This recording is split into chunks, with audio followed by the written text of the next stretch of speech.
বন্ধুরা সকলে কেমন আছো? তোমরা সকলে জানিও, হ্যাঁ। আজকে আমি যাচ্ছি চড়ক পূজা বলে, মানে নিমন্ত্রণ ছিল, যাই হোক, তো সেখানেই আমি যাচ্ছি। তো এক বৌদি আমাকে ডেকেছে ওর বাবার বন্ধুর বাড়িতে।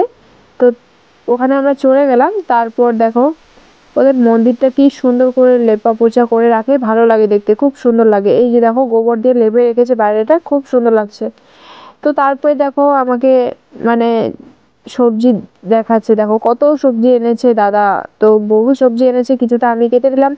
এখানে ওদের বাড়ি থেকে আমরা হাজির হলাম। যাই হোক, চড়ক পুজোর মানে উপলক্ষে আমাদেরকে একটু মাছ মাংস দিয়ে মানে নিমন্ত্রণ করেছে খাওয়ার জন্য। তো আমরা মানে পুজোর দিন তো গেছিলাম, তারপরে একদিন চলে এলাম আজকের দিনে। তো আজকে একটু আমিষ দিয়ে খাওয়া দাওয়া করানো হবে।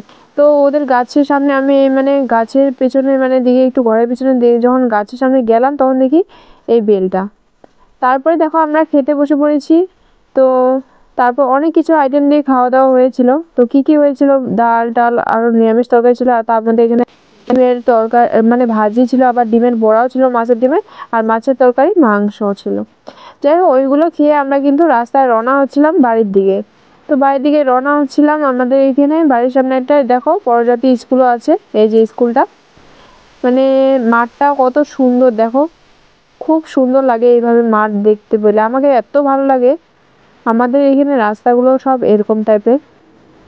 তারপরে দেখো আমরা এখানে কি খেতে বসেছি, যেহেতু দোকানে আজ কিছু পুজো ছিল, তার কারণে দেখো কি দিয়েছে খেতে, প্রসাদ দিয়েছিল আমাদেরকে খেতে। আমার ছেলে একটা ঠান্ডা নিয়ে নিল ওর বাবাকে বলে। তারপর